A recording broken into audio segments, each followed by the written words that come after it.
You know, it's just like when you're going to hire somebody Yeah. and they're like, "Well, I haven't worked in 5 months.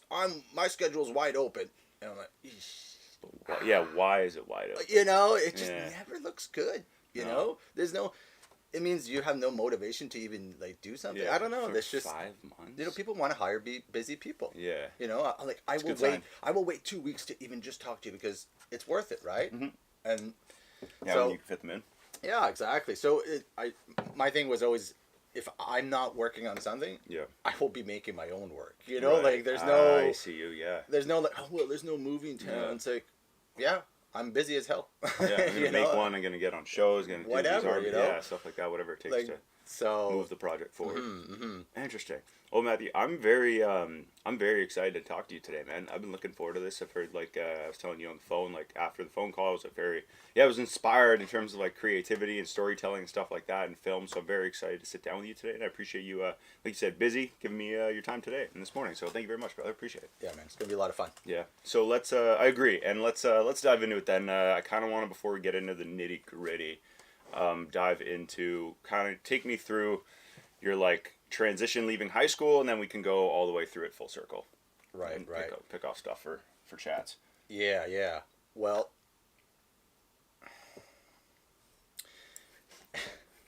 high school.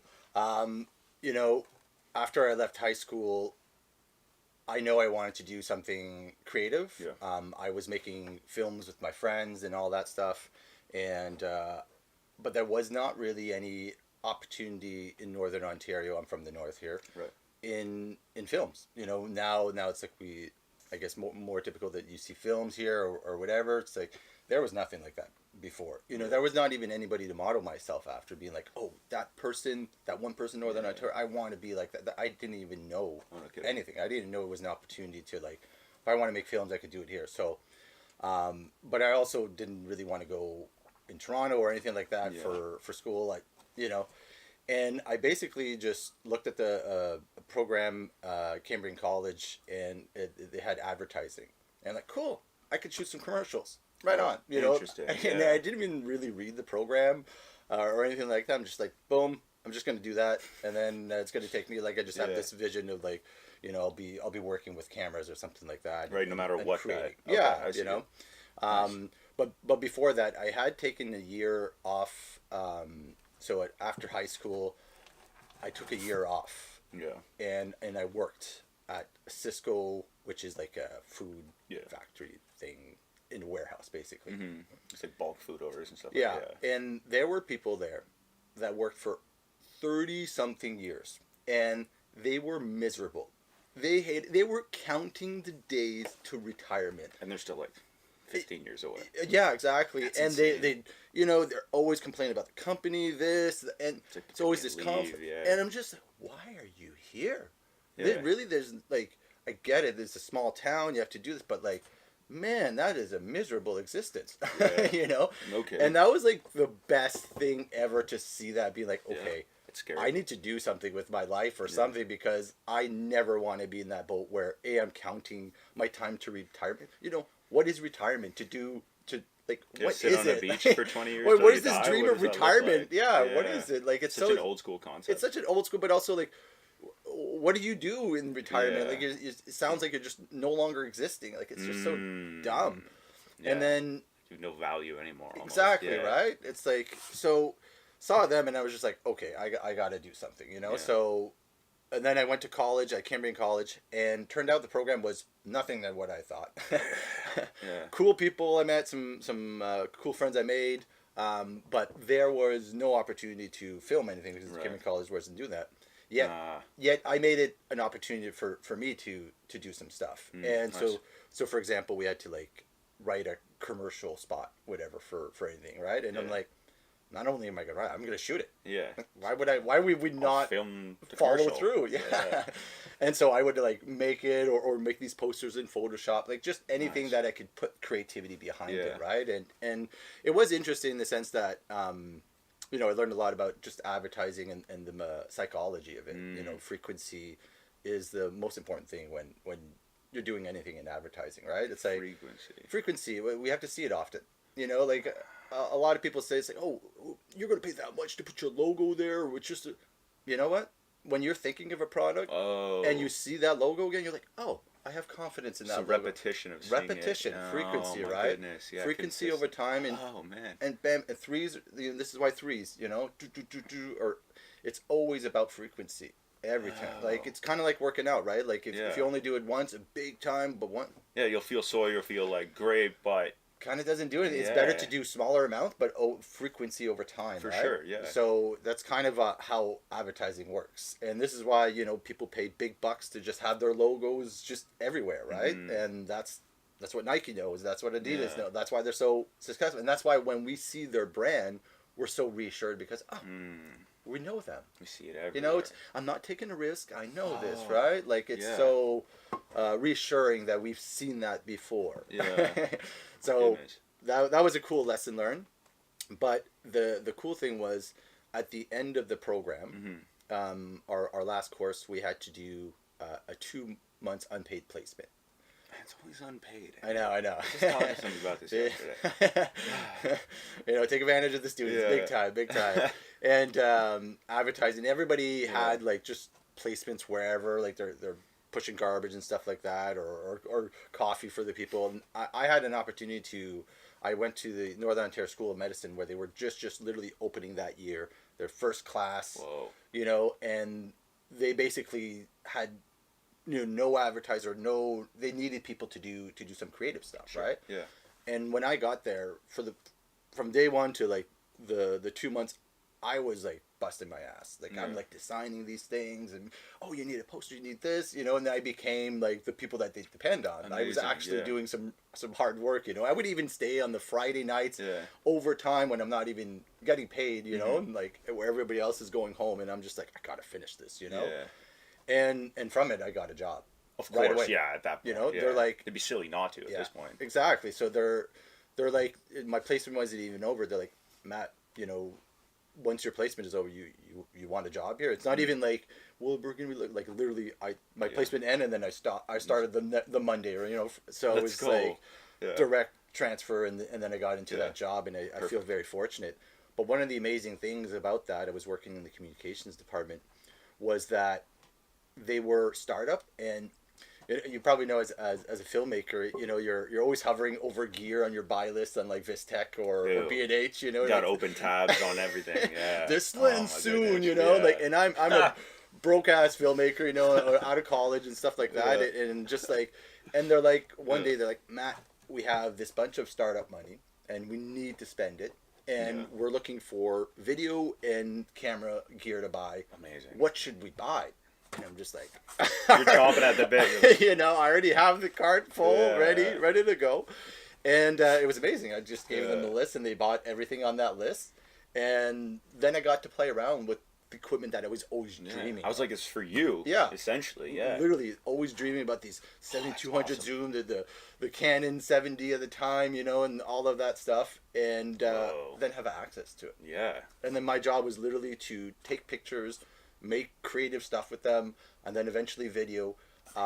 It was just such an incredible learning experience for me to work kind of in a professional world, applying my skills, and just really honing in photography. Like back then, I just like the concept of photography. I knew really nothing, right? Right. But now going around and having to like produce some quality photos and with lights and stuff like that. So really playing around with that really sharpened my skills, you know, apply them right away. Oh, that's so cool. Yeah, that was a really cool opportunity, you know. And it's funny. So I did that for 5 years.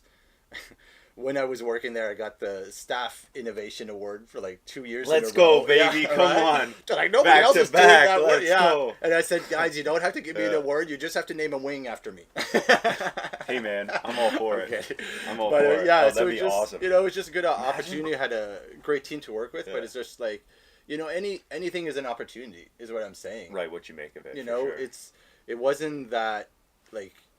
Yeah, exactly. It's what you make out of it, right? Right, because you said you definitely could have just not, like, just done probably what a lot of other students you're with, right, did, where they just coasted throughout it just to do it. Yeah. And you're like, no, I'm gonna make the most of it, especially because you enjoyed it. Not one other student got a job outside their placement. Except you. Except me. And there's Amazing. a funny story in there, but I might go into that later on about the program coordinator. But in the end, it ended up that I graduated and I got the diploma, and then boom, I have a job where nobody else does, and it's a really amazing job as well. Like it's like really comfortable. Had an amazing team to work with, and then after 5 years, my passion is always to make films. And I would always take the camera home with me or anything. And to me, I'm seeing it as like I'm doing them a service. I'm knowing how to use their gear. I'm learning. It's only to their advantage that if I know how to use this gear, it's like, why wouldn't I take it out, right? And I was making some stuff with it in the weekends or some film, but it was never my films. I was working on their stuff or other people. And I'm like, I want to still be a filmmaker, And I remember they're starting to films to come into town. Like, okay, I made a bunch of short films with my family or anything like that. And I sent it to a producer here in town, Jason Gillette, and he was working at the time in the music and film motion, and he's telling me, he's like, Matt, these are really good videos. What do you want to do? Like, I want to be a filmmaker, And I remember this. He told me, and he said, Matt, if you want to be a filmmaker, you can't do it part time. And right there, I'm like, holy shit, that's right. What? How can I possibly be successful when I'm dedicating my entire focus on this job during the day, and then I'm doing my thing that I love on the side? It's like a passion project. Right? It's like, no, I want it to reverse. I want this to be my thing, right? Yeah. And that month, I literally, I bought a house. I bought a car, because I would never be able to do that without this job. Sure, yeah. And then once I signed the mortgage, thank you for the house, I quit my job. No way. I quit my job. I said, because the bank will never look at me again. Never, like, try to buy a house as self-employed. Without consistent pay stubs. They all care. It's like, okay, but where's your paycheck? And like, oh, I have one for 5 years. I have this 2 bi-weekly paycheck. They're like, okay, no problem. Yeah. I quit and then they don't care as long as you make the mortgages after that, right? It's just for the initial thing that will trigger it. After that, they don't give a shit if you have a job or not. That is true. Yeah, as long as you make the payments. Hilarious. So quit my job, and remember, my boss looked at me at that time. She's like, Matt, please. Like, what are you going to do? Do you have anything like that? I'm like, no, I don't have anything like I know I want to make a video. That's all. Like, it's not like I had a client list. Like, I'm going to transition them. Like, no, I'm going to do video for people. Yeah. Amazing. And then my boss is like, okay, Matt, listen, if you want to go, that's cool. But if you want to come back, it's 6 months or a year. If it doesn't work out, there's a job for you. Just take the chance, like a sabbatical, and you could come back. Yeah. And then I looked at him like, thank you so much. That's so I appreciate that. That's so nice. Sure. But I do not need the safety net. Can't rely on that. I can't. It's not like if I'm going to be a filmmaker for a year and I fail, I'm no longer a filmmaker. I'm going to be something. I'm going to go into plumbing or something. No, I'm going to be a filmmaker until I'm successful. Like, I'm going to be successful at it. I need that, like, can't fail at it. Yeah, exactly. Like, I don't want to have in my back of my head, well, I'll just go back to the medical school, if it just doesn't work. This project doesn't line up. No, it's do or die, like this is my way of making money. Yeah, exactly, right? For sure. No, that makes sense. And so that was I quit my job, and then I started doing video productions. And you know what? The universe is amazing, like most of the times I have no idea what my next month's going to be. Yeah. And it's been like that since I started. I have no idea what the projects, and sometimes at first I would get nervous. Oh shit, what am I going to do? Yeah. And then all of a sudden there's 2 projects. There's 3 projects. There's sometimes 4 projects. Like, oh my god, like which one am I going to take, right? Trouble figuring out. Exactly. Yeah. And just managing my time, and so I don't worry about it anymore. Hell yeah. And there's always like a film that comes. I could work. I'm so skilled at multiple things. I could do graphics, I could do photos, I could do video. You could play a good integral role in each. Yeah. I could wear a lot of hats, right? And so it's really served me well. Did a lot of cool stuff with some filmmakers here. But one of the opportunities was working on film set as the behind the scenes photographer. I think anybody that's starting to do film, there's a really good position to get into. Behind the scenes photographer. Yeah, they call it EPK. So I was making the electronic press kit. A movie comes into town, we need an EPK. Matt's the EPK guy. Yeah. Okay, cool. And then sometimes there was like 3 or 4 films going on at the same time. Oh, so you get them. And the cool thing is that I'm not there for 30 days, on the film.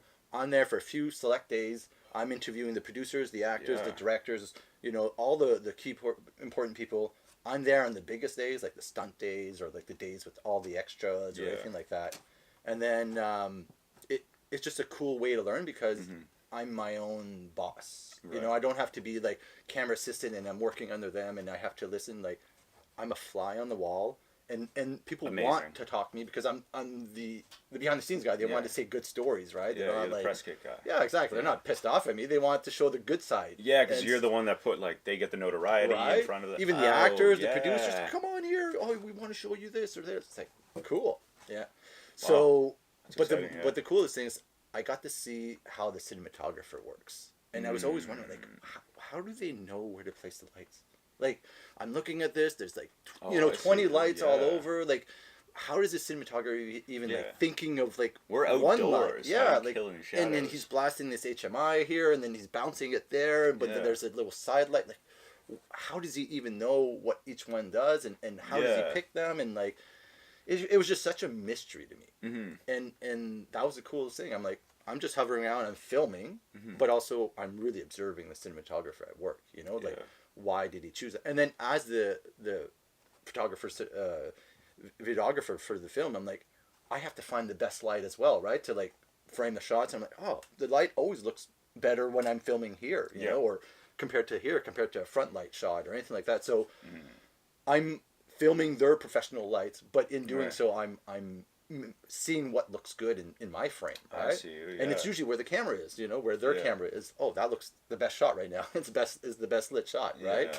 And it was just really interesting. And then from there, I started doing a lot of cinematography, anything I could get my hands on. Anything, Music videos was a huge thing. I did so many music videos. That's a big one, eh? Short films, if you're a cinematographer and want to learn, music videos is the way to go. Would you offer because I know a lot of artists might not have the funds initially, would you offer how would you go about negotiating that, especially if you do have skill? Every project that I've done music video for the most part were free. And if you think you're doing it, why should I pay you as a cinematographer who doesn't know much? The opportunities to learn and it's just about being creative, right? You have to be able to get something in your mind's eye and be able, can I translate that into the visuals that I want to capture? And it was hard at first. I'm like, I'm really thinking this epic shot. And then it's like, that didn't turn out, It's cool, but not what I wanted, right? It's like, how do you get a one-to-one? Like, if I could imagine it, I could make it a reality in there, right? I see. And it's just by doing it a lot, and the repetition. The repetition, getting the right gear sometimes, access to that. But it's really some amazing talents also that I worked with here. Cyber, this is why I'm so pumped about Cyber, because all the music videos that I did, the short films that I did, were what got me to Los Angeles. And those are all my free gigs. I did not use a single paid thing into my portfolio because they were boring. You're not taking chances. I didn't show any of my behind the scenes. Who cares? It doesn't. There's no heart. I want to see the creativity. It's I could only be creative on my free stuff. Right. There's no limit to your creativity in that sense. Yeah, with the photos. I'm not going to show my portfolio with corporate videos. For sure. Why? I don't want to get hired as a corporate video cinematographer. I want to get hired to be filmmaking, right? I want to be hired for these unique images that I could create. And so how do I convince people of hiring me? Is by me creating these creative images, right? Yeah. What we show people is what we're going to be. Right. So it's just really important that if you want to be a horror cinematographer, then make some horror shots, don't do Hallmark looking images. Yeah, just because that's all the projects you've worked on. It's no, create, and then you'll get to do it more. And then use that as that's a really good takeaway. Really cut my teeth for 10 years or so just making music videos, short films, anything that I could get my hand, and even corporate videos. I would still to this day, I always aim to make them creative, right? There's no such thing as just another boring corporate video. It's there's always an interesting take that you could think, to do on them. What's the style of it? I'm doing one. I'm like, okay, this one is all going to be long lens and like, you know, in the style of Ridley Scott kind of camera.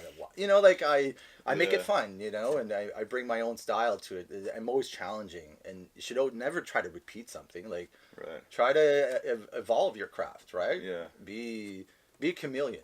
Nobody should be like, oh, that's a Matt Seguin image, you know. I'm a chameleon. If I work with a director, my images look like the director's image. Yeah. If I work with somebody else, you know, if I'm making my own images, interesting. So it's really important that you're able to be really multi-skilled. Whoa, you know? I see you. Yeah, that makes a lot of sense. It's funny now that you say that. Now I think back to like the most recent like film or shows that I've watched that are done by like Canadian crews and stuff like that, and I'm looking and I'm thinking, I'm like, why the stills or the press kits on Instagram and stuff look the exact same style in terms of like everything from color to lighting to whatnot.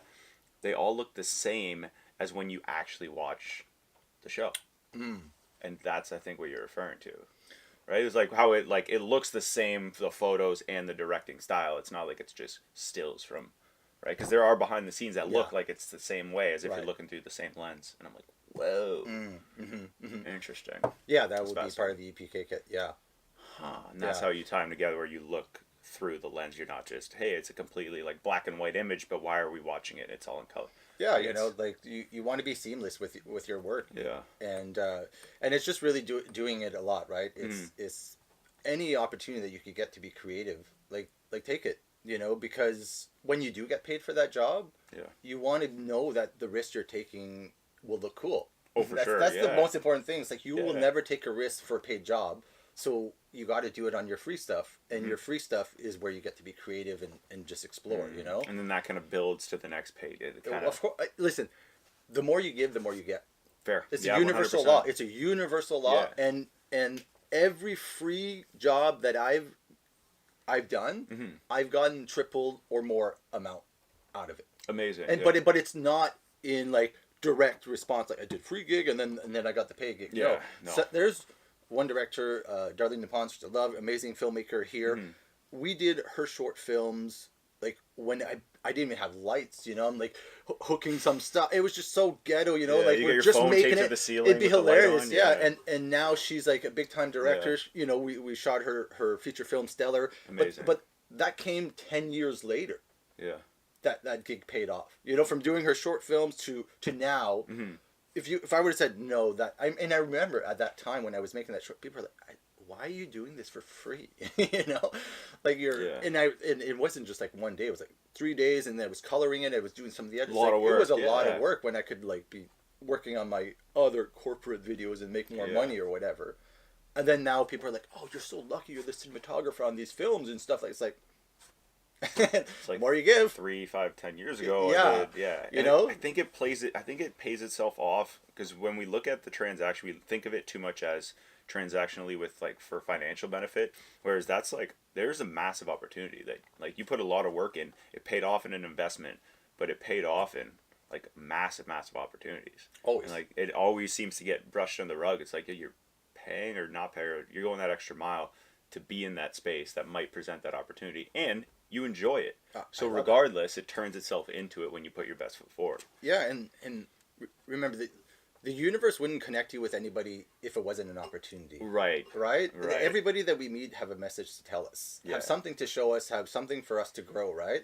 Whether we treat that person badly or good, it's for us to learn from it, right? Yeah, man. And until we learn that, we're going to keep repeating these things until we can level up. It's literally like a game, right? Until you master this and patience, you can only get to this, right? But until you master patience, we're going to keep testing you on the patience thing, right? I see you, yeah. And so if you're a rude asshole, you're going to keep getting tested until you're like, maybe I shouldn't be a rude asshole. And then you'll see, oh wow, things start to unlock.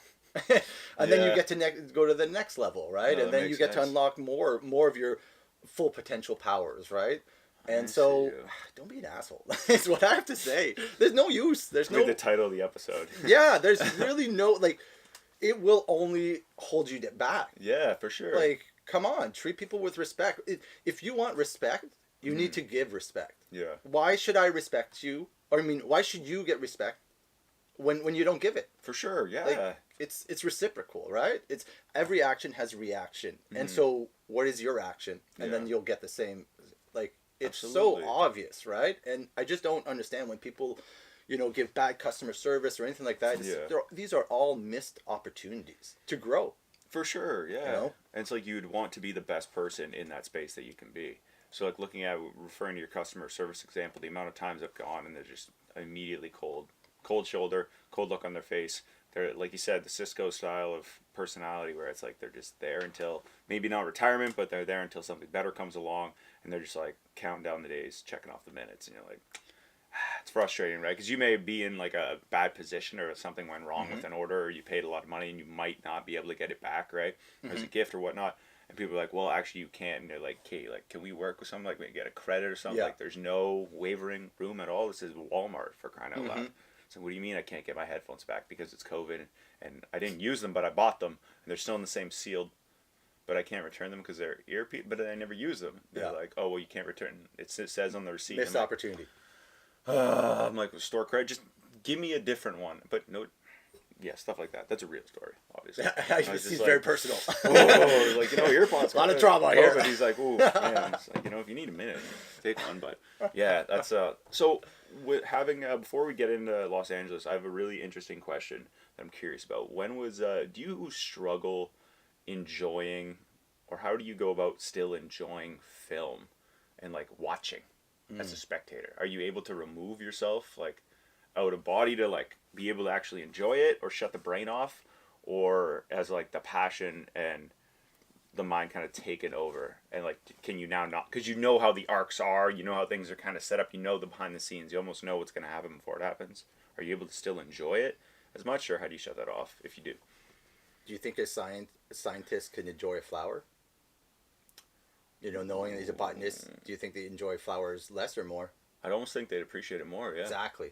No way. Yeah. Right? A good film that has a great story is that much better because I appreciate the craft. You know how much work went in. Oh my god, this is, and That's I a could good way get to look at it. sucked in more. And then like you get when you could forget about the canvas, and you could and this is what movies does, right? It's an experience, it's a journey, and they are able to transport you on this journey.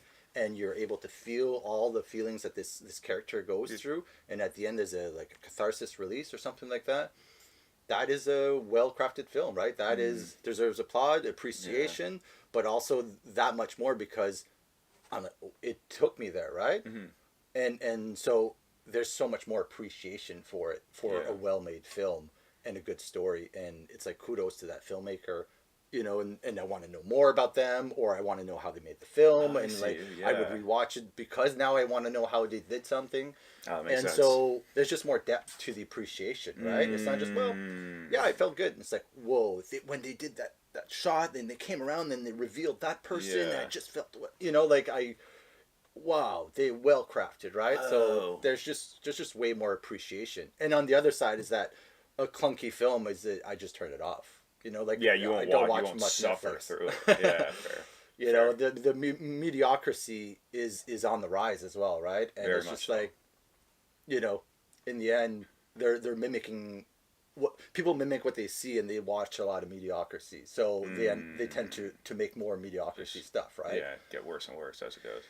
It's just the nature of democratization, right? It's just the nature of it, and we as filmmakers, we have to look up to good. We have to mimic role models that did a really good job doing cinema, and if we're gonna do cinema, because it's just a remix, right? It's not like we're original and like none of the films I've ever seen are gonna influence me when I make my no, of course not. Like every film that I do, I'm like, oh, maybe I'll do a little thing like Bresson did, or like we're influenced by what moved us, you right? like, and so it's really important to watch good stuff. That any filmmaker, and like just watch good films. You don't even have to watch new films. Just like there's a slew of old amazing films, and that's where you tend to mimic those good stuff if you watch good stuff. So people getting into film, what would you, if you have a couple older movies or anything like that you'd recommend people watch to kind of study? Maybe if they're in the beginning stages, or they've always been creative and they'd like to kind of pursue it in like a digital form. What ones would you recommend if you've three? Yeah. First, you should not be scared of black and white films. For some Mm. reason, there's a barrier there Yeah, like a bit of a disconnect of for people sure. that like, well, it looks, oh, it's like black and white is so incredible. Like Mm. even silent black and white films. So one of them is called Sunrise. It's a silent, one of the last silent black and white films before Yeah. they invented sound, or not invented sound, but put sound into camera. So Right. sound was a big thing that kind of ruined cinema. Because before that you Yeah. could move the camera around. They were small. Who cares that they made sound like like doesn't matter. You're not recording sound, right? And so you could do a lot more. And then you Oh. start to see the pictures. You see Yeah. Hitchcock, his films. It literally looks like a giant fridge. Yeah. You know, Insane. because the camera was into this soundproof box, and now the actors couldn't move much because they didn't, this mics weren't that well. So Yeah. it's like, no, don't move, and then we're just going to do close-ups of your face, and then it's like the whole cinema is movement, Yeah. and they stopped the movement part for sound. Whoa. So it's like the best films are the silent black and white film. Like, Yeah. if you look Metropolis, which is an amazing black and white film, that's incredible, right? Like, or Yeah. M for Murder. Well, it's M for Murder is Hitchcock. M, which is Fritz Lang film, is another incredible German Yeah. expressionistic. Oh, I can never say that word. You got it though. There goes a hard one. Expressionistic, yeah. Just Just sneaked it out. just the dimensions of it. Like Yeah. you would think black and white, you lose color. How can you express? You actually have more expression because it's in the grays and the tonalities of that I you see could you. really express yourself. Yeah. And so M, you should watch it. Really, Fritz Lang is a genius filmmaker that just like he invented the countdown, by the way. So in Metropolis, there's like 5, 4, 3, 2, and then The movie. that never happened. There's no countdown before that, ever. There's no need. There's no rockets. In this film, there's rocket. And now every other film has a countdown Whoa. sequence, but it's because of this film. Art imitates life. Life imitates art. It's always the same. Whoa. It's pretty wild. That's a really good film. And then you should watch Sunrise, which is a American film, 1932. I might be wrong. Early 30s. Early 30s, yeah. Just before sound. Incredible. This guy, Yeah. love story goes kind of wrong, but all told without words. It's an hour and a half. There's some text on screen sometimes to transition, but they're all showing it through movement. Yeah. It's pretty incredible. They have one scene where it's like the big cityscape. You see them, and in the background there's like hundreds of people, and they look Yeah. really small because they're far away. And in the studio, they're shooting on a studio space. They're like, oh, we don't have that much space. How are we going to cheat that? So they made the buildings smaller in the background, and then they're like, well, the people now are Yeah, too like big. giants, yeah. So guys, they got hundreds of small little No, they didn't, Yeah, dude. it's No so best. way. It's so best. So they got What? hundreds of little people to walk in the background. That's so they look smaller. amazing. And it's just a perspective, right? It's just like Right, all you need is the yeah, it's a cheat. They're in It's the all background. cheating. Just an Oh my illusion, goodness, right? That's so smart. Yeah. Sunrise. You should Yeah. watch it. It's a really good film. And then if you're going to start to get into sound, you should watch Rabbi Bresson's A Man Escaped. It's an incredible film. Yeah. Incredible film. You should watch all of Rabbi Bresson's filmography if you're into films. One of my favorite directors. But he showed that sound and images should not be redundant. Mm. So what you're showing on the image should not be said with words. You're already showing it, right? If I'm doing something, I don't need to say it because you see me doing it, right? Yeah, for sure. So he really Oh. painted a whole world, and it's a man that is literally trying to escape from prison. It kind of Yeah. says it all, right? And, Yeah. and it's based on a true story. He's trying That's to escape. insane.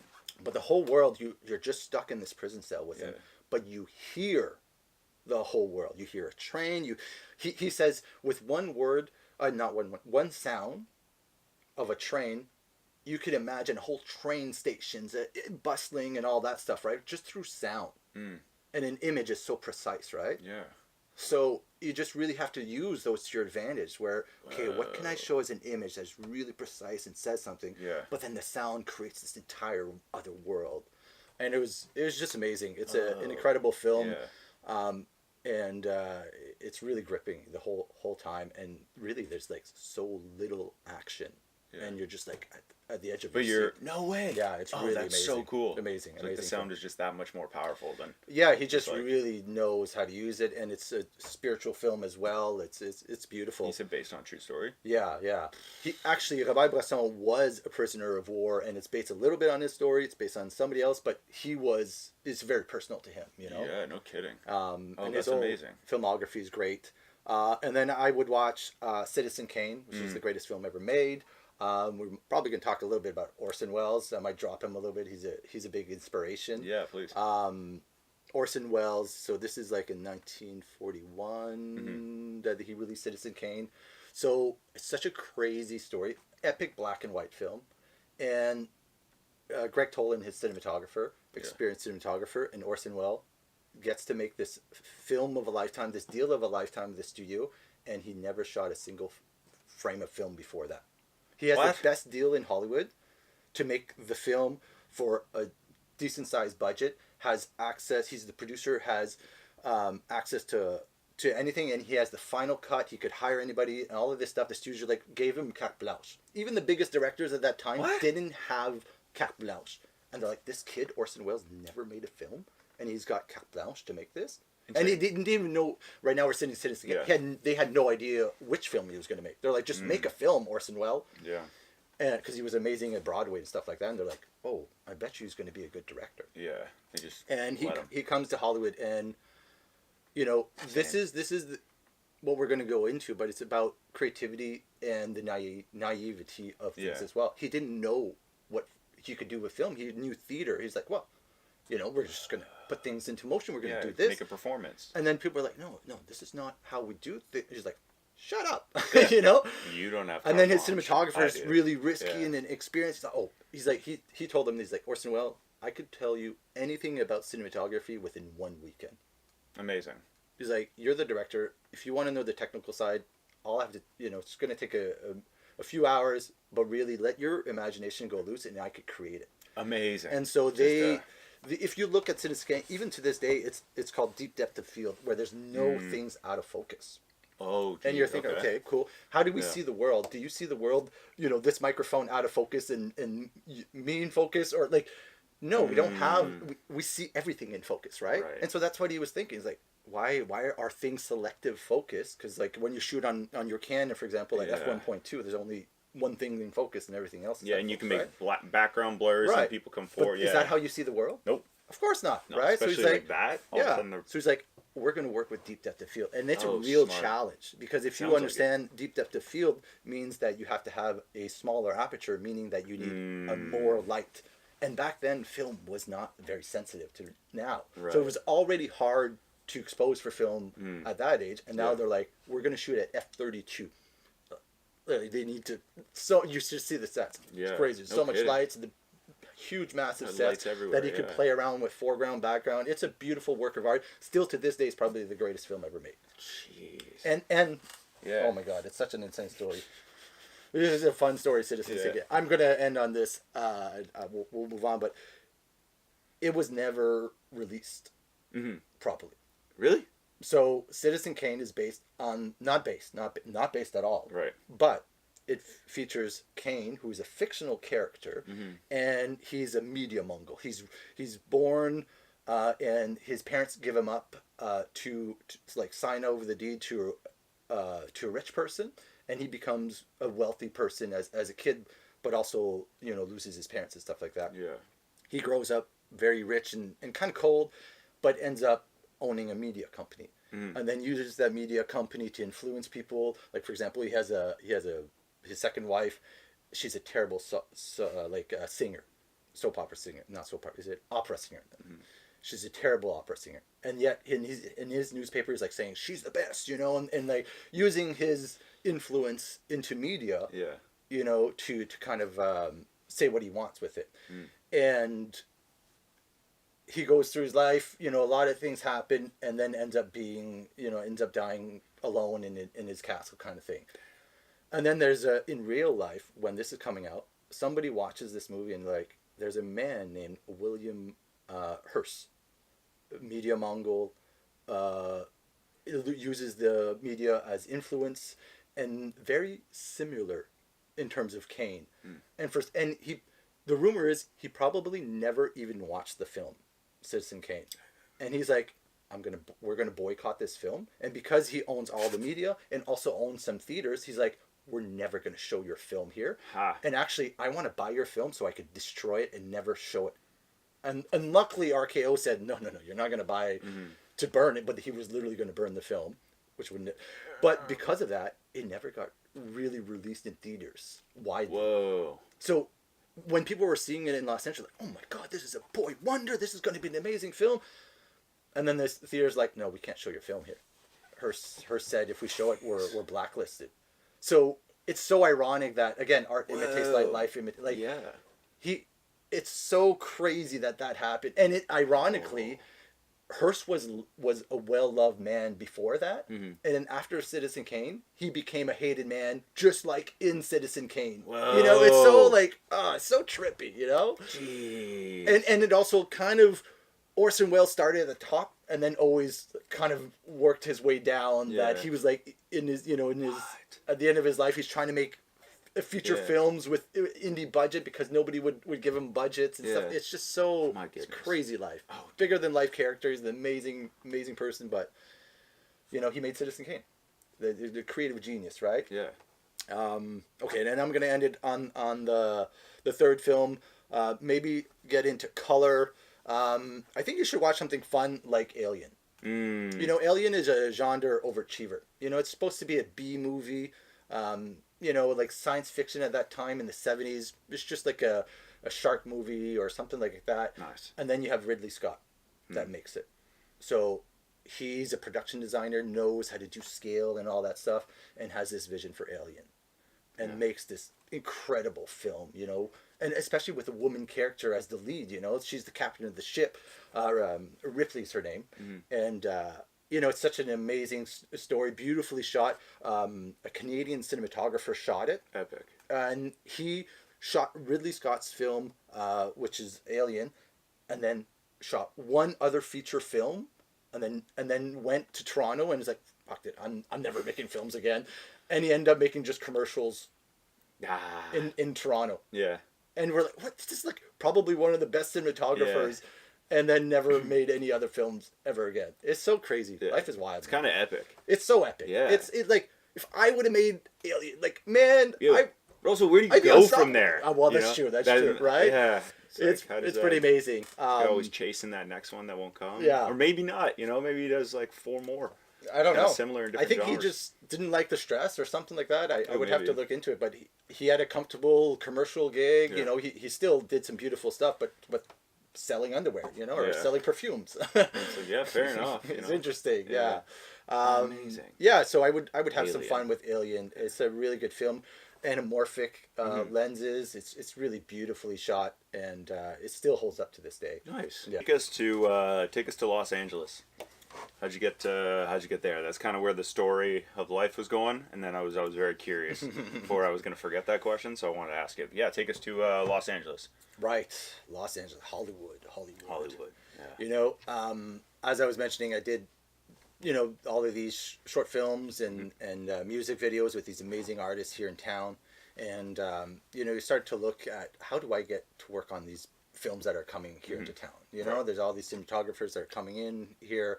How do I get to be that cinematographer that gets selected for these films? Right. And then I started to look at the cinematographers that I really looked up to and that I think were some of the best. And most of them came from one school in Los Angeles, and it's called the American Film Institute. Right. And I'm like, oh, that's cool. Like it seems to be like a good school. If I'm gonna level up, should I go to Toronto? Like I can't stay in Sabre. Yeah. Nobody's going to take me seriously for some reason, and we'll get into that, why that's stupid. But essentially, I need to level up my career here and be taken seriously as a professional cinematographer. I could go to Toronto, but Toronto is just a service industry to Hollywood, So I'm like, American Film Institute is really the place where I would want to go. If I'm going to go to any film schools, which are kind of bogus, I'm going to go to the best one. Yeah, why not? And so I applied. Put a portfolio together, again, with all the free stuff. There's not a single paid stuff that, I did really well on that gig. No, these are all paid stuff with my, equipment that I had at the time. You wouldn't know. Sometimes I didn't have any equipment. Right? Yeah. It's all about the people, and the music videos that I had was really cool. Amazing. And then so I applied, and in January with the portfolio, and they have about just over 1,000 people that applied to the program internationally. Whoa. So it's not just the United States or Canada. It's like anywhere from around the world each year apply to this school, and there's probably over 1,000 people that applied to be in the cinematography program. Whoa. They only accept 28. What? They I was only like, they probably accept some crazy like 30. You're like 28. 28 cinematographers that are accepted every year. What?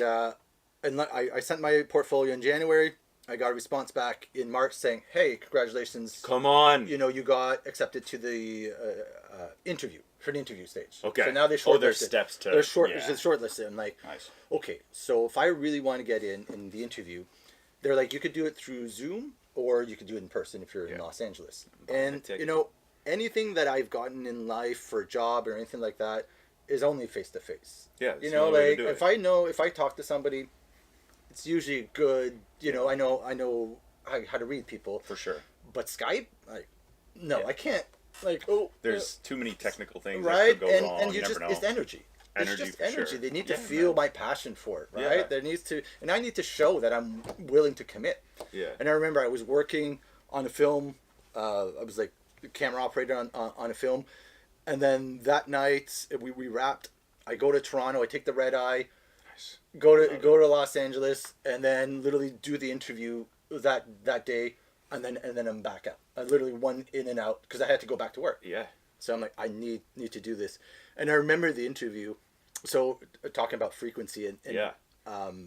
In my portfolio, I have these images, and then I flash my name, Mathieu Seguin, very quickly, like one frame. You know, like at the Tyler Durden. Yeah, Bike dude, Club, no way. Mathieu Seguin. And I do it 3 times, very subconsciously. 1, 2, 3, yeah. And then I remember That's amazing. There's 2 people. That's awesome. Stephen Lighthill, who's the president of the American Cinematography, the magazine. He's the club. He's president of that Smart club. guy. Big cheese. And then there's our other teacher or was a professor, and they're both talking to me, and they're like, and they're so straight faced. And then one of the questions like, so what's with your demo reel? And like Straight face. straight face.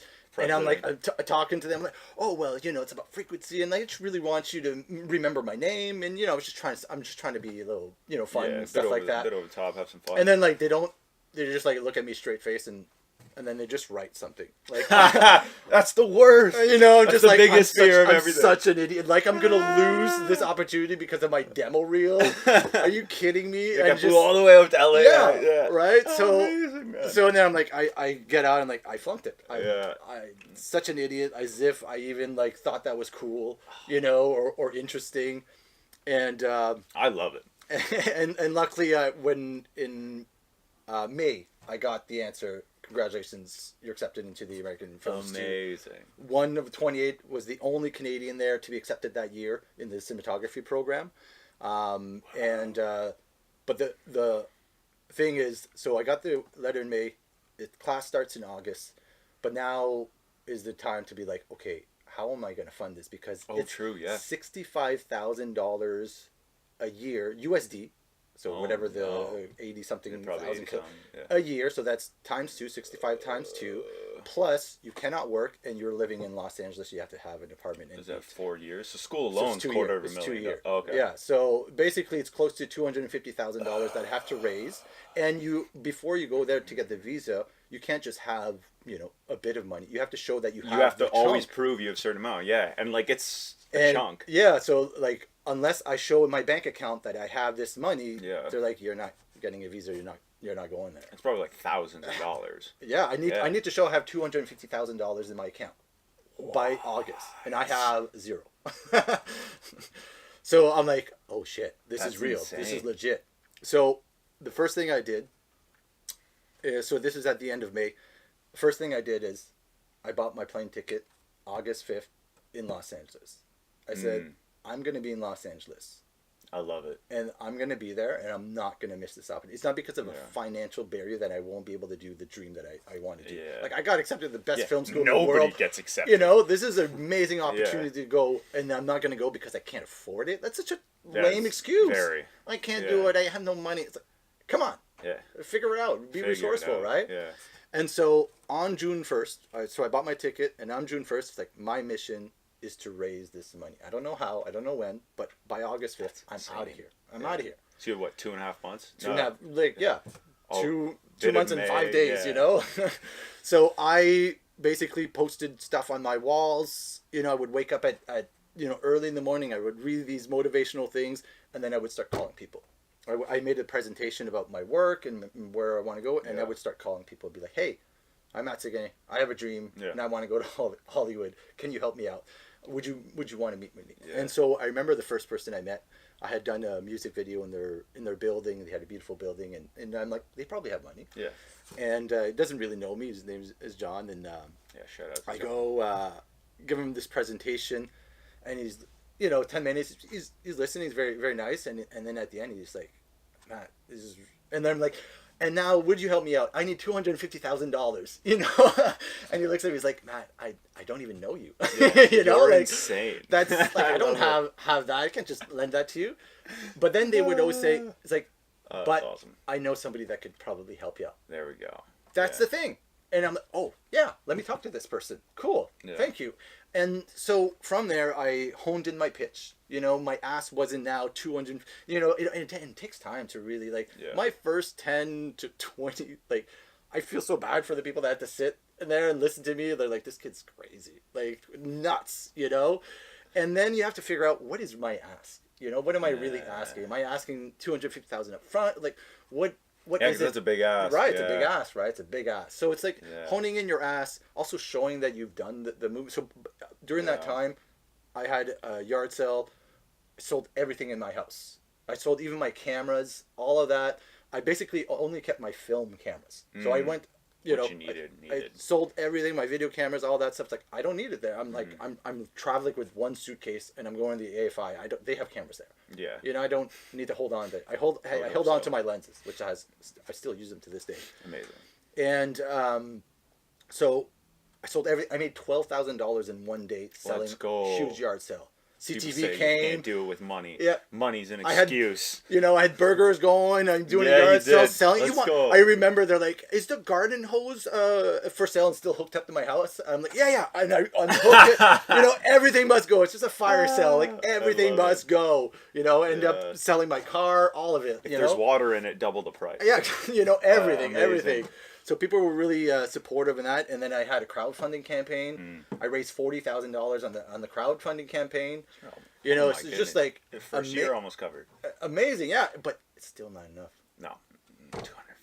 How the hell am I gonna get that? You know, now so I'm, much money and then actually. now I'm going still into not like close. mid-July, and you know, my. I've shown that I'm ready to do it. I'm like have my house ready to go, car's gone, the video camera's gone. Like I need that money now, and I'm meeting with lots of people. Yeah. And fortunately, you know, it's all a series of gatekeepers, right? You can't go to the rich person that will give you money directly. You need to be welcomed in. You need to be recommended. I see you. You need to be like, somebody needs to approach and be like, you should talk to this kid. You can't just go be like, hey, I want... They're not going to listen to you. They're Never. busy people, and they don't do handouts, you know? No, yeah. But if they're recommended by somebody, they'll listen. Right, it's that right? trust factor a little bit So more. I finally got to this gatekeeper that he's like, no, I can't help you. I'm not liquid right now, but this person could probably help you out. And this was like in end of July. Like, you know, they don't know, but like this needs to work. Yeah. You know, this needs to work. And I pitched him this, and fortunately, he's like, I have a production company Yeah. in Vancouver, and they had shot a film here, and I worked on it briefly, and they really liked nice. me. So they knew of you they knew well me. enough, Yeah, yeah. they're like, oh man, that was a really motivated kid. He did the EPK. He Yeah, did the that's EPK cool, for us, baby. you know. And Press kids. so they're like, oh, I'll connect you with Yeah. them. We'll see what we could do. And then they come back to me with this incredible offer. They're like, listen, Matt, we could help you out. a sponsorship kind of thing, but there's a trade As here. there would And be. I'm willing to do any. I'm like, if you want my thumbs, if you want it, like I'm going. I don't really I have care. 2 kidneys. Yeah, Whatever like, you I'm need, going to you know. be there when it starts. I'm gonna be there. It doesn't really matter love what it, it costs yeah. me. And then they're like, well, we're gonna give you the money. If you, when you come back, you need to shoot 3 of our feature films.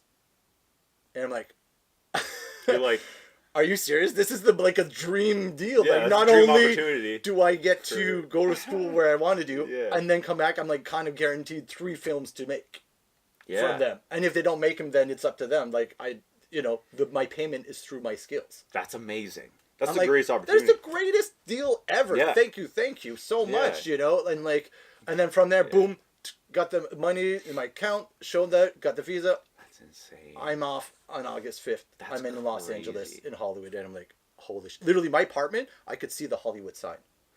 It's so incredible. It was insane. Do you have a photo of a shot I from can't, that yeah, apartment? I Please, have, I'd love to put that up for now. lots of photos.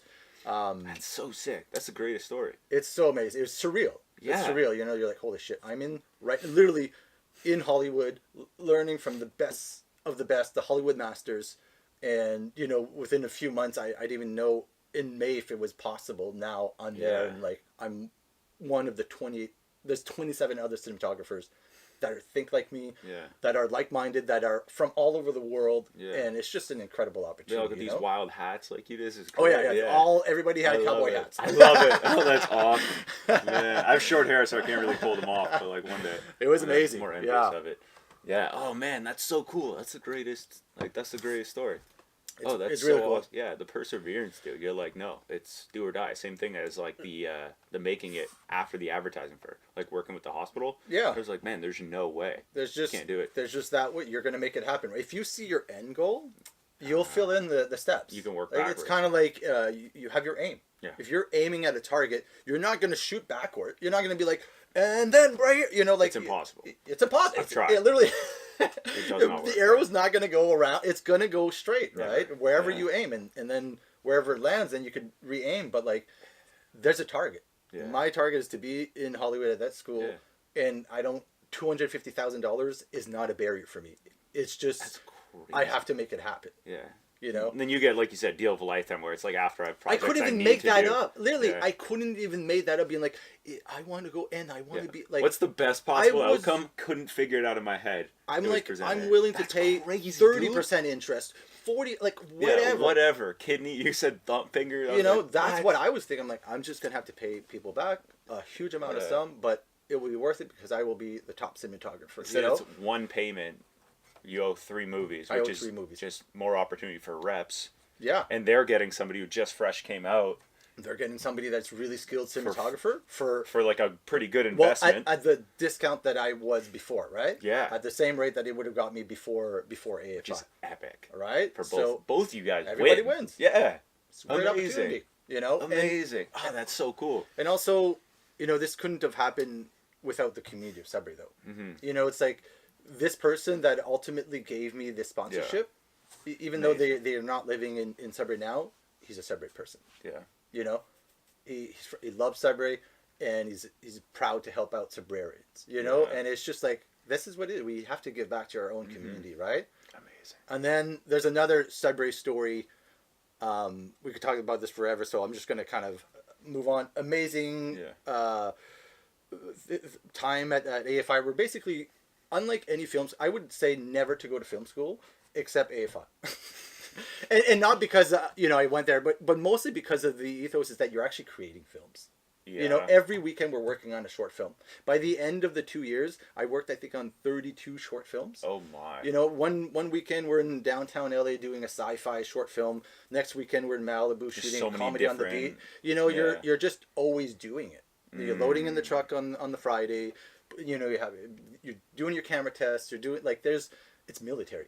It's like the cinematography program is the hardest at AFI. Everybody else is kind of like liberal and the directors do, but cinematographers are expected at the highest. You work hard. Oh, we had an Israeli professor. Yeah. He was militant.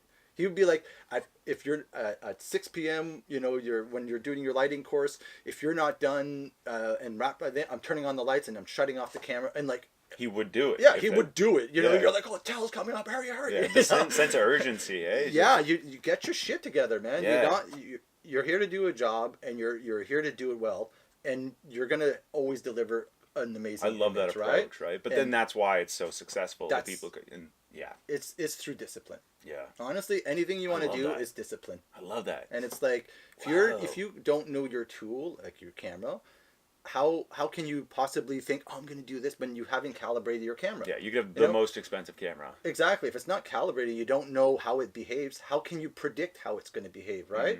If you want a certain color or whatever, but you didn't white balance, then it's not going to turn out the right way. You need to Yeah. calibrate your equipment. So every single film, even though we did like 32 every Thursday we go to do the camera test, the over and under exposure test to Right. see the latitude of the camera, see if anything has, even though we're shooting with the same camera, Same camera, same setup, we're everything. checking you're the latitude. You know, okay, I want to try this on this film, Yeah. so we're going to test out the lenses. We're going to do. It's just It's you know, insane. you have to do that. Do you have to test your tools? Very militant. Yeah, very militant, very militant. Whoa. And he would also say, if you're 15 minutes early, you're on time, and if you're on time, you're late. Yeah.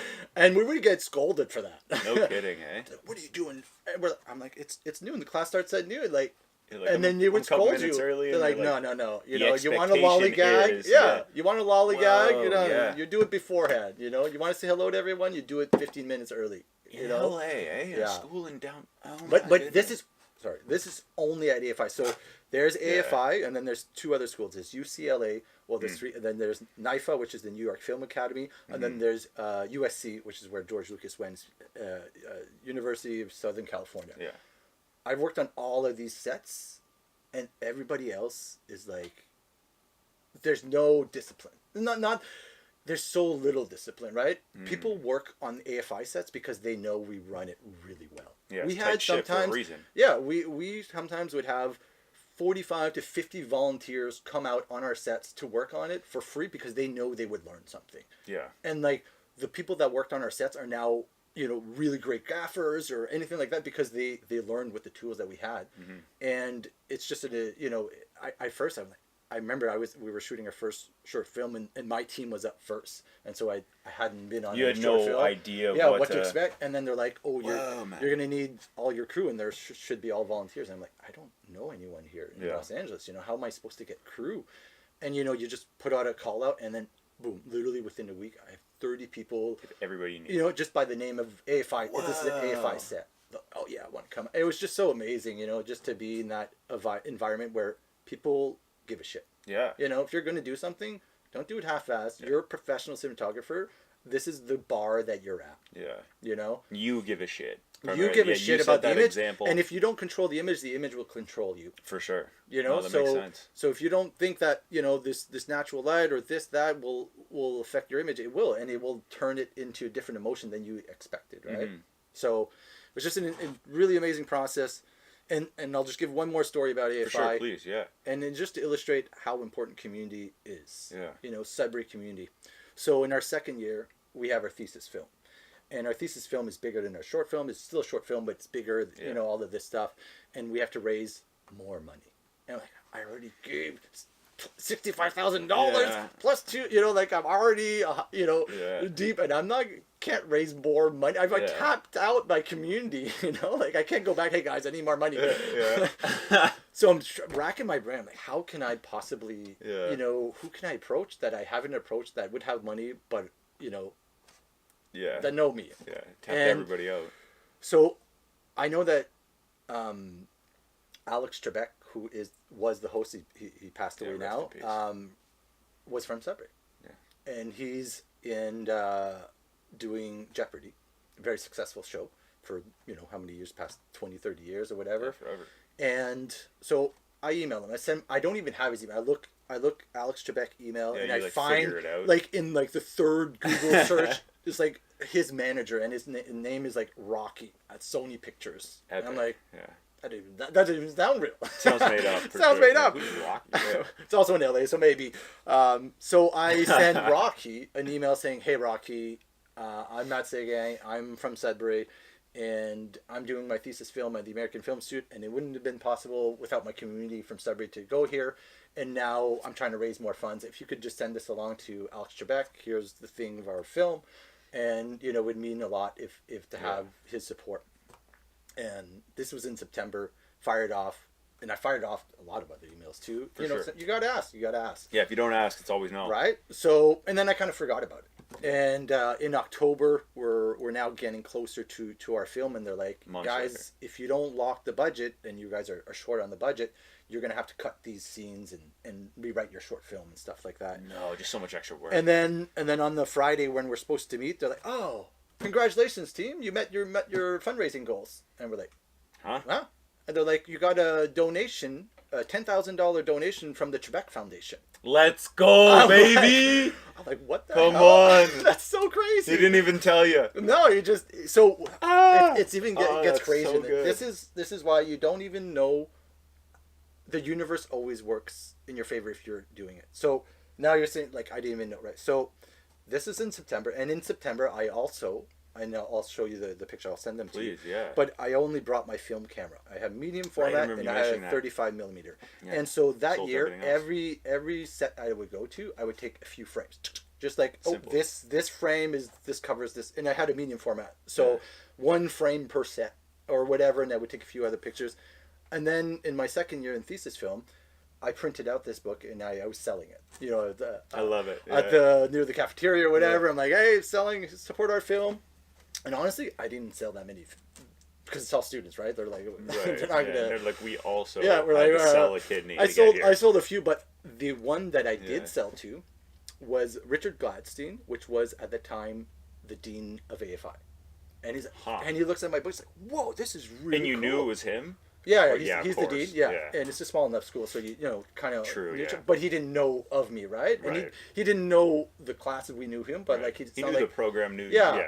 So it's not like we had much interaction with him, but he had an interaction with of all the cinematographers. Like he didn't really talk, but he talked to me, and he's like, "Oh, where are you from?" And and then we started talking. I showed him the picture. I take one, and we had a really great conversation. And he bought my book, and so when Alex Trebek saw my email, I guess. He's like, who's this Matt Seguin kid? And he goes and he's like, okay, you know what? I'm going to call up the dean of AFI because I know him. Gangster. Just like that. Gangster. He's like, yeah, I'm really cool. Oh, my goodness. And he's like, Richard, Gangster. I got this email from Mathieu Seguin.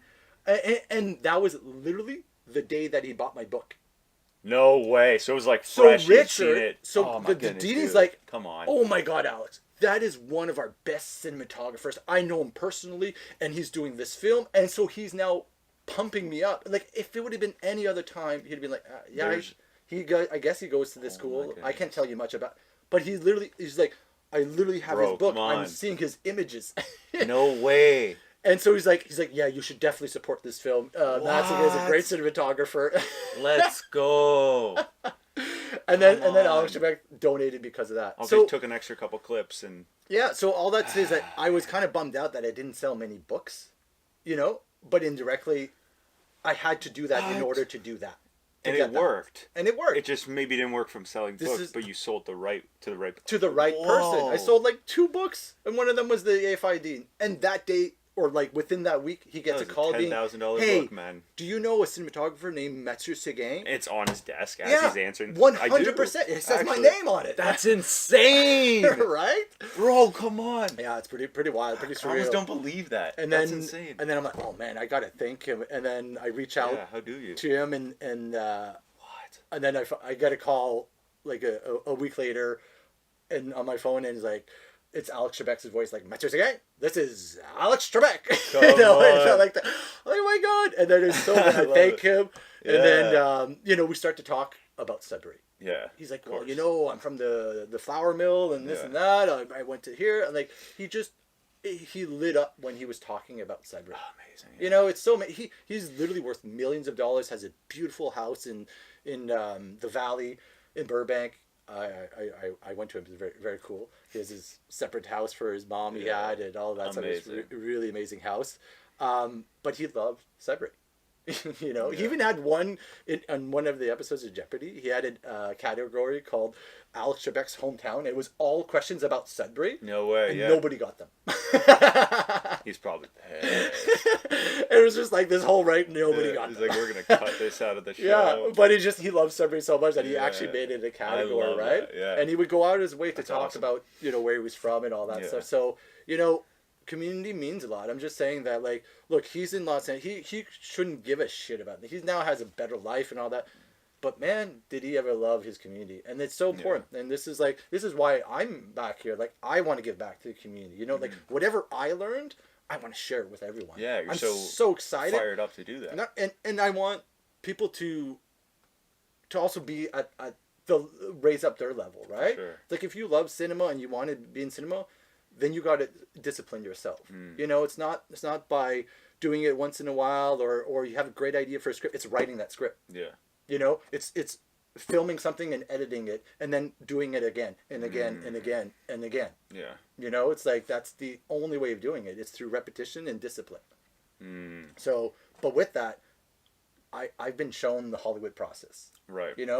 This is how our short films is the exact same way that you would scale up to make a feature film or a series or anything like that.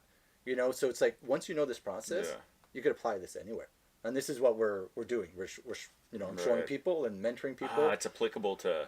And also, I want to work with people that know this stuff. I don't want to I've been screwed so many times by producers that have no idea about the filmmaking process. Yet they're making these calls and wasting this budget when it's like your budget should be spent for what's on camera.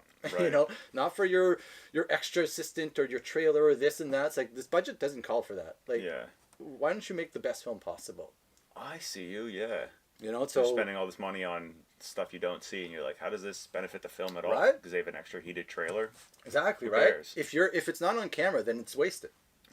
Oh. Like everything. That's a really good way to put it. Essentially, like of course it's ancillary costs you have to do, but like whatever you could do is like, does it benefit the image?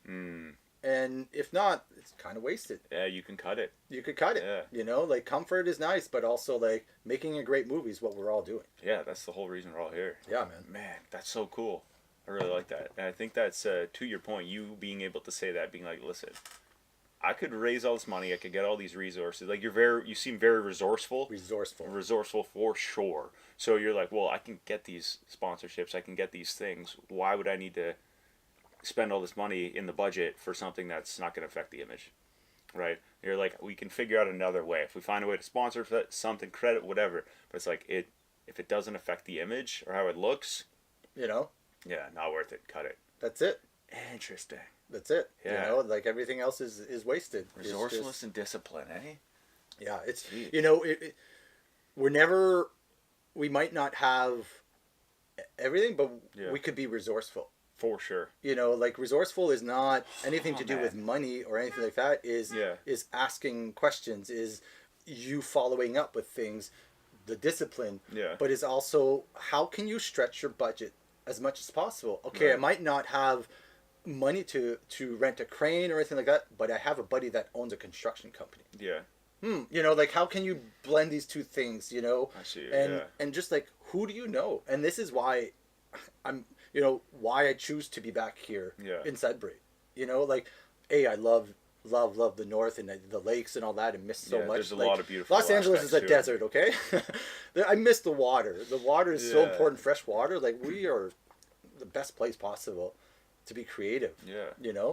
But also, this is my network. I can make a really expensive looking film for cheap here because I know a lot of the people. I worked with a lot of the people here. Yeah. And so it's so important that, like, in Toronto, I can't do that much, right? Like, I don't have a network. Tough. I can't be like, hey, come on, let me. You'd be like, no, I don't know. But here, tough. Man, there's some amazing people, all this stuff, and people are willing to help. But mostly it's like, you have to show that you're also willing to bridge, right? You're not. Right. I'm not going to leave you hanging. If I damage your floor, I'm gonna leave. It's like, no, we want to leave the place better than we left. There's it, no right? ego to it, right? There's It's a group thing. Absolutely. Yeah, no matter what the role is, that the person might play. Teamwork makes the dream work. Damn right. Oh, that's awesome.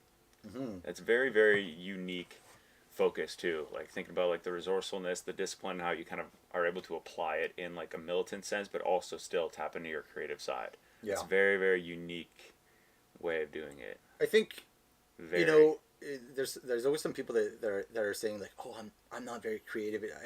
Everybody's creative. Yeah. And you don't have to be a filmmaker or a painter to be creative. An to be creative, right? Yeah. It's I see, being creative is when you're in the zone, when you're living in the present, when everything just kind of flows, right? And when I'm on set, I'm not thinking about future or past. I'm like, this is Yeah, you're locked in, I'm but trying to do this, and everybody's working for that same thing. That's creativity, and That's so you could apply it to anything Yeah. where you're able to be in the present. how do people tap into that if they might have that negative mindset too? Is it kind of just they shift that mindset or what? Like, how do they get out of like, oh, I want to like get my creative, like be proactive, I guess, in terms of developing their creativity? How do they go from that mindset to, boom, I want to develop it a little bit and whatnot, especially if it might be in their accounting job, right?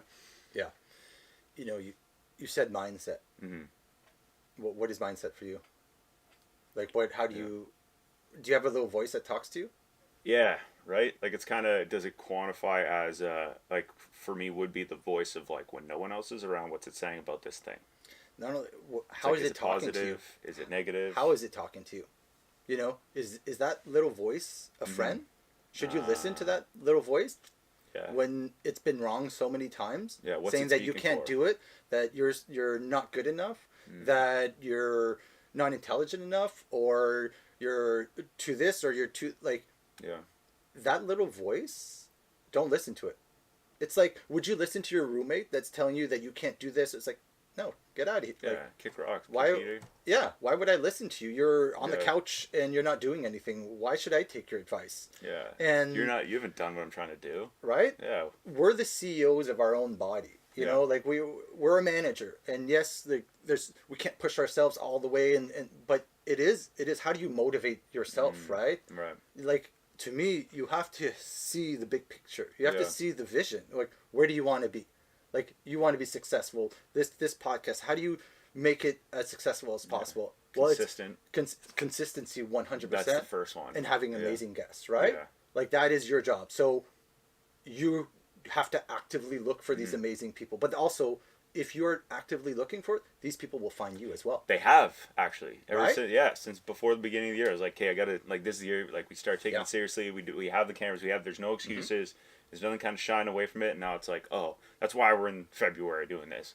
I'm like, man, like everybody. And you mentioned to one person, they're like, oh, you should talk Yeah. to this person. Amazing people, no amazing people. Things open up, right? Yeah, man. Things open up because you have that vision. You already know now. You're taking it seriously. This Yeah. podcast will grow. It's not about, oh, last video only got this many videos. No, it's like, oh, when I get 100,000 views, Yeah. that's it. Yeah, people will go back and see those 100%. and go, oh my goodness, I didn't know you talked to this person. I didn't know. I find that happen. And they're like, oh, you should get. I'm like, I did have. Here's the link. And they're like, oh, this was great. And there Exactly, we go. right? Yeah, man. So Oh, that's cool. we're our own obstacles. Yeah, unfortunately.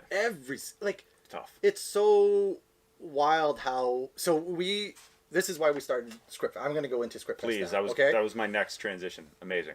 So I want to work with the best filmmakers possible. Yeah. And I want to do it here, have a sustainable film industry in Northern Ontario where there's directors, cinematographers, producers, production designers, screenwriters, and editors. The 6 key creative people that you need for a team to make a film should be here. Mm-hmm. There's no reason. There's lots of talents up here. Can't find 6 people. Come on, that care about their project and want to see it through and make a film. Should be possible, Yeah, right? Plenty. And yet we've never been given this opportunity. There's been films that are coming here for the past 10, 15 years with NOHFC money, $1 million. Last year they spent $40 million on film.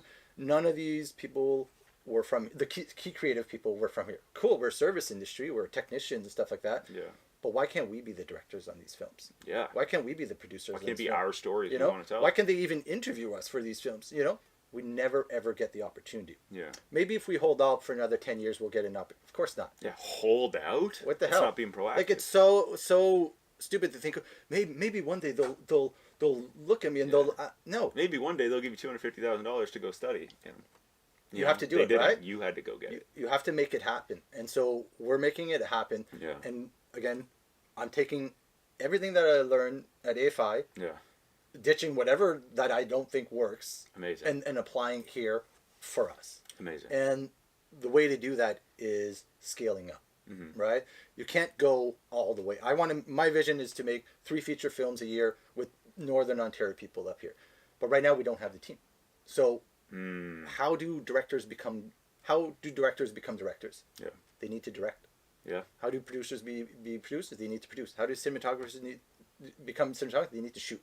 Yeah. So we need films that we could work on and have the opportunity to be in these roles. Right. We never get it. Yeah. So we need to make our own. Right. So Scriptfest was basically the opportunity to get the best ideas out and work on these ideas. And the idea was like, we're a group of filmmakers. There's a team of us. And if we are giving up one weekend, what story should we work on? And then we started pitching ideas and be like, well, I like that idea. I would work on that. And then so that was season one. We had 12 people pitch to us, and we voted on the best ideas, and we ended up producing 3 of them. Amazing short films. And when we were doing them, I called up Sunbelt Rentals, which is the film equipment here in town. Yep. There's only 5 places all across Canada where you could get this same equipment that you get in Los Angeles and Toronto or anything like that. Halifax, Toronto, Vancouver, 2 other regions. Sudbury is one of them. Let's go. You know? Yeah. Where you could get every piece of equipment that you could find in Los Angeles here. If you're living anywhere else, that's really hard to get. Yeah, man. Now it's like, I just have to call them up and be like, and so they sponsored our film. They're like, yeah, anything you want, we'll help you out. Amazing. And then we have Canada Film Equipment, Ontario Camera, who also sponsors us. They're like, you want lenses, you want camera equipment, you want wireless focus, wireless monitor, we could help you out. So now we have the best equipment that any film that comes up here, we have the same equipment. Yeah. Now we have original ideas from new directors. So we had 3 films go out this summer, and now this in November we did Scriptfest season 2. Epic. And so we opened up to the public now. We're like, whoa, what kind of ideas can we get if they're not filmmakers? Yeah. If they're, just have a great story to tell. And I'm sure everybody's got a story that they want to tell. And they want to be their own directors, right? Yeah. It's not like, well, if you do that, we'll get it directed. But no, you should be the director of your own film. Yeah. So it's really to empower and inspire people to take action. Let's go. Dream big. Come on. If you want to be a director, how the hell are you going to be a director if you don't direct? So we had 6 sessions. November we had 2. December we had 2.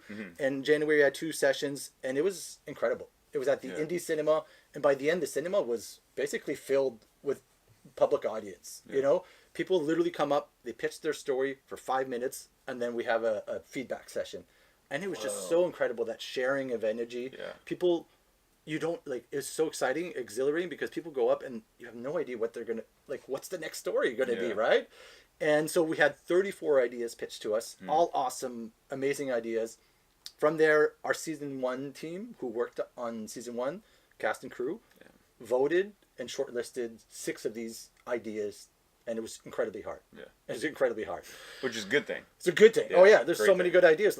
But I want this idea to go to as well. So, and then from there, we couldn't decide, so we got 5 official Scriptfest judges. Amazing. And these are amazing judges. These are currently right now making films, distributing films. These are the people in the industry in Canada. Epic. And so the people went, and the 6 people selected pitched to these judges, and it was so awesome. They had their pitch deck. I was standing in some of these presentation. It was still all done through Zoom or Google Meet.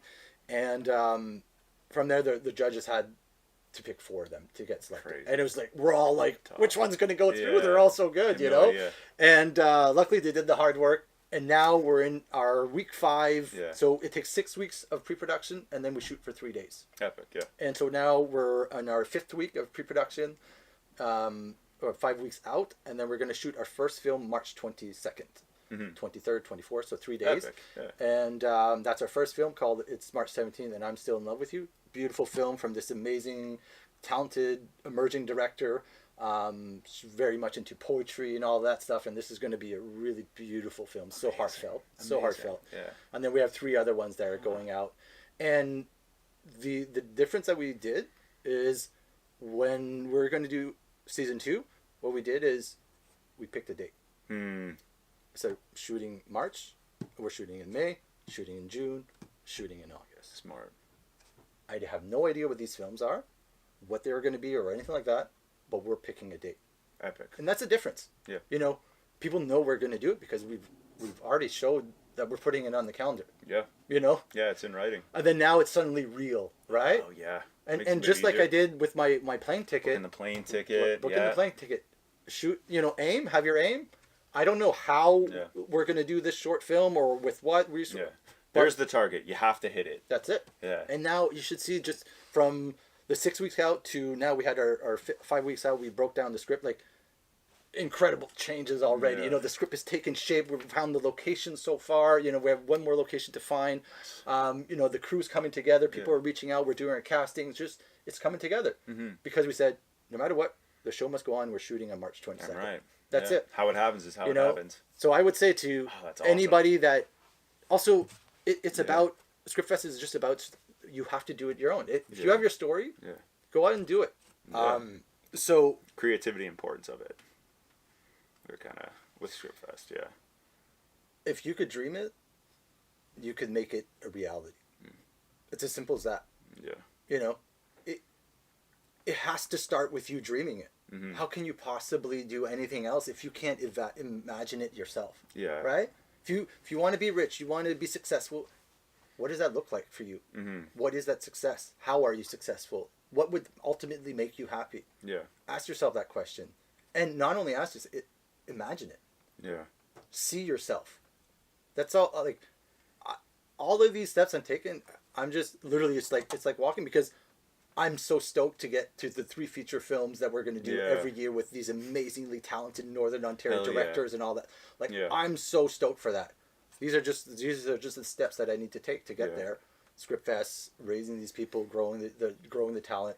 Yeah. Whatever. Developing it the right way. Yeah, that's it. The right way, right? I'm not taking cutting corner. I know what I know from going to AFI is that you just need to do the process. You need to go through each one of them. It's like military. You need to know that. So when we're in feature film mode, I know that there's a director that went to war with me. And it's so interesting how as I go through this, the team kind of naturally forms, and the filters are there. Yeah. When people, it's so funny how people self-sabotage themselves. There is literally everybody that says, "Oh, I offer that." I don't. Even though I don't know them, I'm like, you should come on our set if you want to learn. I literally give them the opportunity. I have somebody that will read your script. Yeah. And 99% of the people do not take me up on my offer. Damn. Self-sabotage. Yeah. Where else are you going to get an opportunity to mentorship of a producer if you want to be a producer? And literally, I gave them this opportunity. They're willing to do it. And then they text me at the 5 weeks out, "Oh, this is too much work, and I can't commit to this." Literally 2 days ago, they said they wanted to be a filmmaker, and they're so excited about, but then it's too much work for them to. You don't know what too much work is. But see how it filters. Oh wow, great! This person Saves was you not that. ready, right? Yeah. I'm not going to convince somebody that this is worth doing. I'm like, right. But that self-talk talked them out of it. Yeah. When it's like, if you want to be a filmmaker, this was obviously the way. You could do it your own way, but it's what it takes. We got to if you say you're going to do something, just do it. Yeah. Don't say I'm going to do this, and then you start to talk, you waffle, and you talk yourself out of it, and you can make excuses for just about anything. Everything, right? Yeah. There's always a reason not to do something. Every single time. Timing, money, don't know how. You could figure all that out. You could get all that. Right? You're living proof of that. Be resourceful. And so it's just about how you talk to yourself. And do you want to be successful? How do you see that happen? And what are the steps that you would need to take in order to start going? You don't need to know every step. When we were making Scriptfest, I'm literally making it up as I go, because I don't know. I'm like, I just want to hear great ideas, and ideas are our most precious resource. So I'm going to open up to the public. Yeah. At that time, I remember I did the first Scriptfest at the Indie Cinema, and then they're like, "Well, Matt, I don't know if we could even do more events here, because I didn't have money at that time to pay for the venue." Yeah. And then they're like, "Well, we don't know." So everything was and I had already posted it. People like, "We're doing another session here." Yeah. and then it lined up. I got a grant from the city. Thank you, City of Greater Sudbury. They're sponsoring Scriptfest. Amazing. And then they allowed everything to happen. But if I didn't take that first step, because I would have been like, oh well, I can't afford this. Yeah. It just all fell into place. Whatever it takes, baby. It just all fell into place. Amazing. And then now this is going, and it Yeah. will all fall into place. I don't know. The universe will guide you, right? Yeah. Just be open and just know that it's going to work out because you're actively pursuing it. Mm-hmm. It's when you don't do it, you'll get that same result. You're sitting on the couch, you'll get the sitting on the couch result. I see it. That's it. Just do it. I love Aim it. Yeah. and do it, and then re-aim. Right? Yeah. If you're off the target, okay. Yeah. How can I re-aim so my steps are more in lock with that? Who would I need to talk to? Learn from the next one. Learn from the next one. Keep going. And then when something does happen that is not the result that you want, Yeah. don't blame anybody else. I see it. Yeah. Ask yourself, what can I have done Yeah. What went wrong? to change the scenario or to get the scenario that I wanted? Should I have responded like that? Should I have done more? Mm-hmm. Or how could I have communicated better with this person that they would have seen the same vision that I had? I see you. You know? Yeah. It's kind of like a movie. If you know, you're reading the script, you're interpreting these words differently than the person that wrote them, right? Mm-hmm.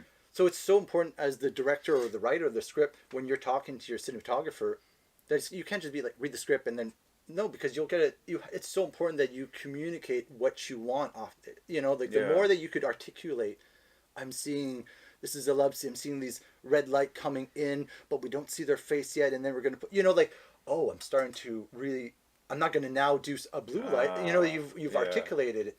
And then it's so it's always ask yourself, like, how can I have communicated? Because it's really just a communication game, right? Right. It's just how you talk to people. Yeah.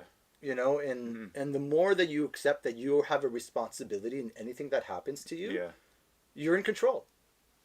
You're in control of everything that happens because you could decide to do something or decide not to do something. Yeah. So really, For sure. what are you going to do about that, right? Yeah. How are you going to be successful? Mm-hmm. Ask yourself that. Visualize in your mind's eye. This is what filmmaking is all about. Is about having this crazy dream visualized in your mind, and then all of a sudden it becomes reality by you aligning everything together. Yeah. Your creative, your idea becomes 3-dimensional, and then you're compressing it back to 2-dimensional space. Amazing. Yeah. It's so trippy, right? But our whole life is a script either way, right? It's like how do we dream is the exact same way how we edit a movie. Mm-hmm. You know, there's no interest. Sometimes we cut out. There's ellipses. There's this. Yeah. Editing is exactly like dreaming. You know? Yeah. This is how we recall things. Yeah. We don't recall everything linearly or anything. It's like, Aye. and sometimes it's snippets also of it. you know more golden and or colder. Or Yeah. It's kind of like a movie, right? Mm-hmm. And we're writing the script to our own movie. Yeah. You know, it's all about the challenges. Like, I could go into Orson Welles or George Lucas, how he did Star Wars. You know, like, it was not a linear path. Oh goodness, no. You know, and then you're like, oh wow, so lucky, man. Would you have sacrificed as much as this person would have? You know, not even half of it. exactly. For most people, yeah. So My goodness, man. you know, That's insane. the way you talk to yourself is the most important thing. Talk to yourself like you like yourself. You know, for one. and treat yourself nicely, but also that thinking of something can't happen, ideas, anything is energy. Mm-hmm. Right? If I say something, even in my head, but then if I articulate it or anything like that, it becomes that much more material. Even though it's like when we touch something, we're actually never touching something because the force, you know, the strong force and the weak force never allows these electrons to touch. Yeah. So it's all an illusion anyways, right? And so ideas, brain waves. Yeah. If you put it out there, the universe starts to make it happen. Oh, I can't do this. This will never happen. Oh, okay. Yeah. You're right. How about you say, man, this is going to be so great when this happens. Oh, I can't wait to meet that person. Yeah. I need to meet. The universe will also work. And the more that you say it, the more that you put in action, the faster it will happen, right? Talk it into existence. 100%. Every single thing is energy. Your brainwave is energy. So if you put it out there, guess what? The universe will somehow make it happen, right? And it's all about how you react to things and your mindset. Mm. So Amazing. important. Amazing. So as we kind of wrap up, do you have anything? You highlighted a lot of good stuff towards the end of that. Couple sentences just now. Did you want to either reiterate it, say something different to conclude, or just roll out the red carpet for you? You can kind of share where you're, where we can get a hold of you, where people can connect and see what you're doing and stuff like that, and follow your projects. Do you want to conclude on something and then we do that, or just jump into the red carpet? It's up to you. I just want to make sure that anybody that's watching this, that they realize that if they don't reach their full potential, we're all dying anyway. We're all going to die in a matter of years, in a matter of decades, or maybe tomorrow, Yeah. So what the hell are you waiting for? Like, why? Talk yourself. We're living right now, Yeah. If you're dying, you can't do anything. If you're dead, you can't do anything. So you're living right now at this moment. Mm-hmm. And at this moment, you have the ability to do something. And afterwards, you don't have that ability. Yeah. So act now. The hell are you waiting for? You want to have that dream? Put it into action. Yeah. Like, seriously, make a plan, see yourself, and put it into action. And if you really don't know where to start into filmmaking and you have your own obstacles, you reach out to me, you reach out to ScriptFest, you reach out to filmmakers. We want creativity. Yeah. I know there's more people that feel the same way as I do, and I want to meet them. Did you know that James Cameron is from Kapuskasing? He was born there. That's crazy. Isn't that nuts? Yeah, that's crazy. The greatest. I still can't believe that when you told me on the insane. phone. Still can't believe it. He's from Northern Ontario. We need to nurture. Small place in Right? Ontario. We need to nurture these people. So, be creative, reach your full potential, reach out to us. So ScriptFest is happening. We're going all the way to August. There's 4 opportunities to get on set, to work as a lead creative on this. There's not, any barriers. Your own barrier is yourself. If you want to do it, you show up and you discipline yourself, and you will be very successful. Amazing. Yeah. So reach out to us. Our channel will be in your link. Yes, but sir. We're mainly on Instagram is our main kind of posting thing. We have other channel on Facebook and all that stuff, but it's definitely easier to get on Instagram. We're in the process of making a website. Also follow us on YouTube. Really, everything pushes us to YouTube, and that's where you'll find the full episodes. Our films are going to be there. I love it. Yeah. All of that stuff, YouTube's man. the best. Yeah. It's Amazing. really self-distribution, right? Yep. That's where it's at. Right on. Yeah, the links for all that stuff will be the Instagrams, the YouTubes as well, and the videos and stuff. So yeah, I really appreciate your time today, man. That was a lot of good stuff we went through, and I'm really grateful for it. So thank you very much. Awesome, man. Right on. We'll do Pleasure. this again. Absolutely. Cool. Right on. That's